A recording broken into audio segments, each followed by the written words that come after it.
Seguindo em frente com o nosso de Kitzur Shulchan Aruch, a gente se encontra no Siman Yud Het 18, a gente está tratando das alachot de Tfilah, o que fazer ou não fazer durante a Amidah.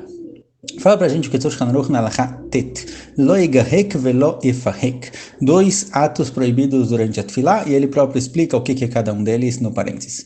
Gihuk, ainu ma shelifamim adam motzi migufo lepiv, neficha mechamat zovo kereach hama'achal she'achal. Gihuk, que às vezes não é de propósito, mas muitas vezes acontece que a pessoa que comeu demais, ele está muito satisfeito, ele acaba arrotando. Durante a Tfilah, não se deve fazer isso, deve se segurar para não fazer.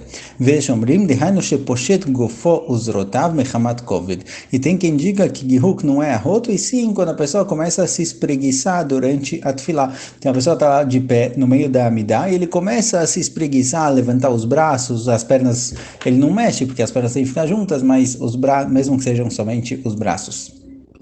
O פיהוק היינו שפותח מעל כוכב, כאדם שרוצה לישון ou שעמד משינה, e פיהוק que está escrito aqui é quando a pessoa boceja, de repente, ou quando está muito cansado, quando acabou de acordar, a pessoa acaba bocejando, deve-se evitar fazer essas coisas durante a tefilá. Porém, se a pessoa não conseguiu se controlar, ele estava muito cansado, de repente ele começou a bocejar, ele não teve controle sobre isso, ele não consegue manter a boca fechada, o que se faz? Yadav alpiv, ele coloca a mão sobre a boca, para não dar para ver ele bocejando. Então, realmente deve-se evitar esse tipo de comportamento durante a tefilá, mas se vier isso para a pessoa sem controle, em que ele não tem como controlar a si mesmo, então tentar esconder isso ao máximo, colocando a mão na frente da boca. Também é proibido cuspir durante a tefilá. Alguém que está durante a Amidah, a gente está falando aqui principalmente da Amidah, certo? Então alguém que está durante a Amidah rezando, ele não pode cuspir, porque é como se ele estivesse perante o rei, e esses são comportamentos indevidos perante alguém importante como a Kadosh Baruch Hu.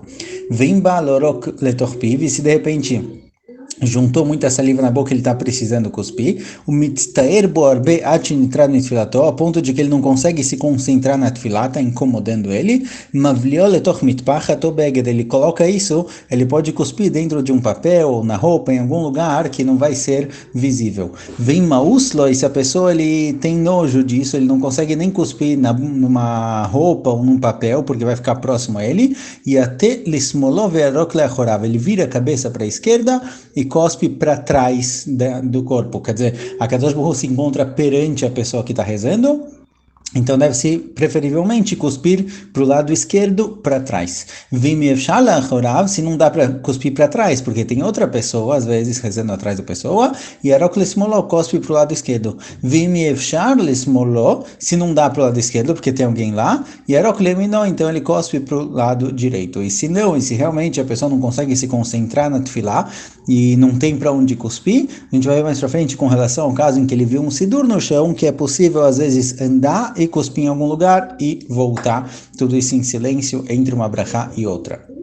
Tudo isso assim, a pessoa não tem como evitar essa situação.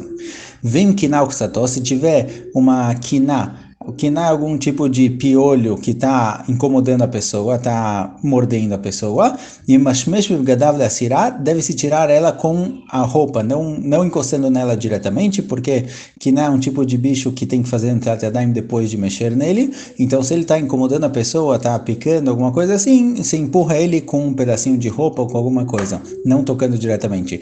Shelot itbater kavanató, por um lado você precisa tirar ele para conseguir se concentrar, por outro lado, não pode encostar, então você empurra ele para o lado com alguma coisa, isso não é considerado uma pausa na tefilá, porque ele está atrapalhando a concentração. A gente tem que entender que quando você está na tefilá de Amidah, rezando diretamente para Kadosh Baruch Hu, você tem que estar concentrado no que você está fazendo.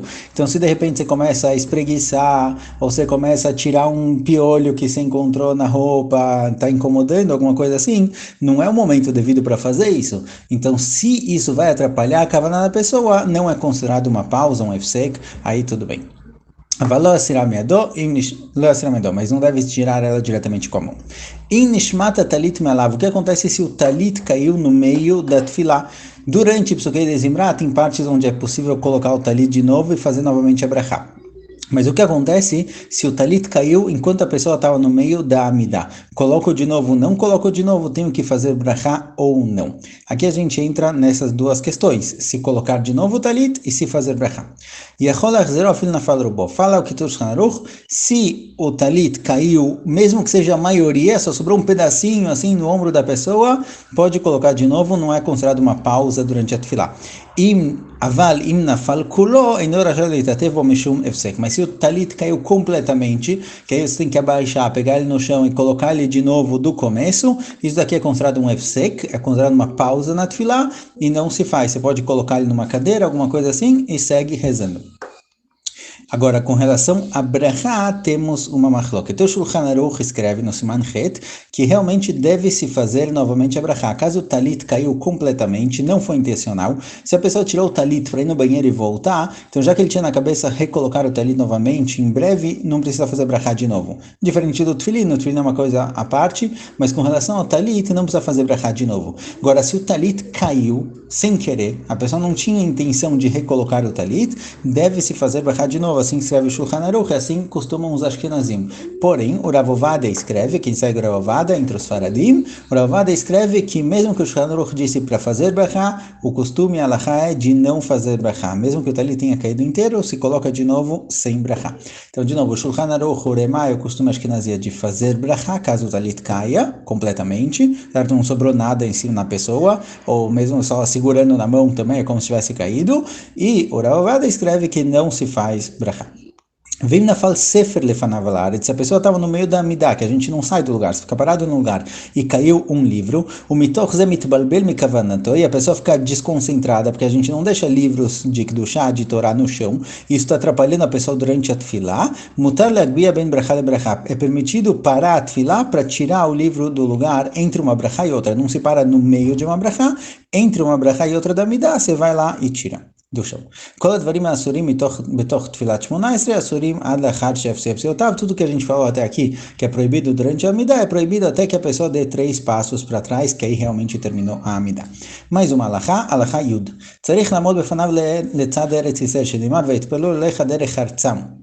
A pessoa deve ficar durante a Amidá, deve estar voltada para Eretz Yisrael, como está escrito no Pasuk, que a tefilá para Kadosh Baruch Hu é feita na direção de Eretz Yisrael. וכוון גם כנגד ירושלים, וכנגד המקדש, וכנגד בית קודשי הקודשים. Eretz Yisrael é de forma geral, mas dentro de Eretz Yisrael a gente tem vários níveis de Kedushá. Dentro de Eretz Yisrael a gente tem Yerushalayim, tem o Beit HaMikdash, tem o Kodesh HaKodashim, que é o lugar de onde o mundo começou a ser criado. Então a gente está sempre voltado, na verdade, para o Kodesh HaKodashim. Essa é uma questão interessante. Quem está rezando no Kotel, muitas vezes, pessoas que vão rezar no Kotel, a Maravi, eles rezam virado para o Kotel, mas na verdade a gente deve rezar um pouquinho para a esquerda, no sentido de onde era o Kodesh HaKodashim. A Kedushá não está no Kotel, a Kedushá ficaria no Kodesh HaKodashim. Mas de qualquer jeito, em qualquer lugar do mundo, tem que estar voltado para Eretz Yisrael.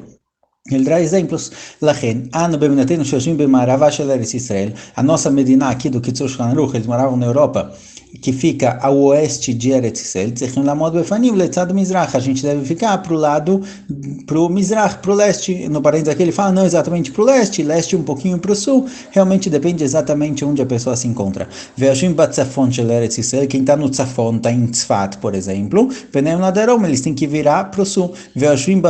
Quem está para o leste, quem mora, por exemplo, na China, eles rezam no sentido oeste. Quem está em Eilat, por exemplo, eles rezam para o norte. Então, o que acontece no fim é que todo Amisrael, em todo o canto do mundo, eles estão todos voltados para o mesmo lugar específico.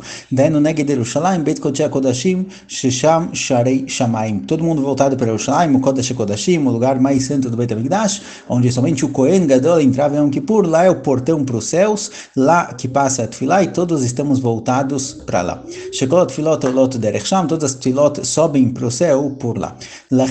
Beit HaMikdash Talpiot, por isso Beit HaMikdash ele é chamado no Pasuk de Talpiot, que Moshe Katuv, que Migdal David Tzavarecha banui Talpiot, letalpiot, tel shekol pniot ponim elav. Por que é chamado de Talpiot? É um tel, é uma montanha que todas as piot, todas as bocas estão voltadas para lá. Se a pessoa está num lugar que ele não tem como virar para Eretz Israel, ou ele não sabe qual lado é o lado de Eretz Israel, ou pessoas muitas vezes estão rezando no avião, você está indo no avião de Israel para o Brasil, por exemplo, que está no sentido contrário, você não tem como ficar de pé para rezar, então você não tem como se virar para o lado de Eretz Israel, e Raven Libo Laviv Sheva Shamayim, ele tem que ter no coração que ele está rezando para Kadosh Baruch Hu, Shenemar, Vaitpalu El Hashem. A gente encontra que parte das filot vão por Eretz Israel e parte das filot vão diretamente para Hashem. Então depende da situação na qual a pessoa se encontra. Vem mamad keneged tzafon o darom, veniskar beemtza 18 shina umed karaui, lo yakor agrav, ele ate panav lamizrach.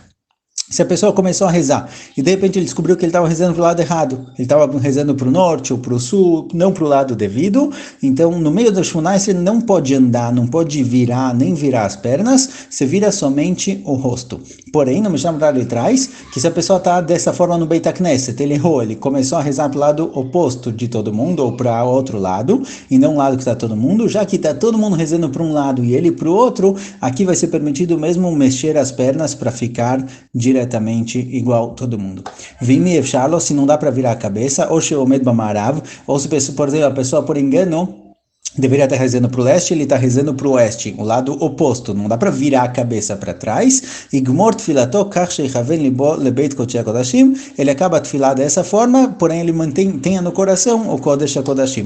Velo Yakor Aglav, não é para mexer as pernas, começou a me dar, do jeito que começou, não se mexe as pernas. De novo, a não ser que a pessoa esteja num Beit HaKnesset, onde está todo mundo para um lado, ele acabou ficando para o outro. Assim também, se a pessoa estiver num lugar que tem desenhos do lado leste, ele precisa rezar para o lado leste no sentido de Eretz Israel.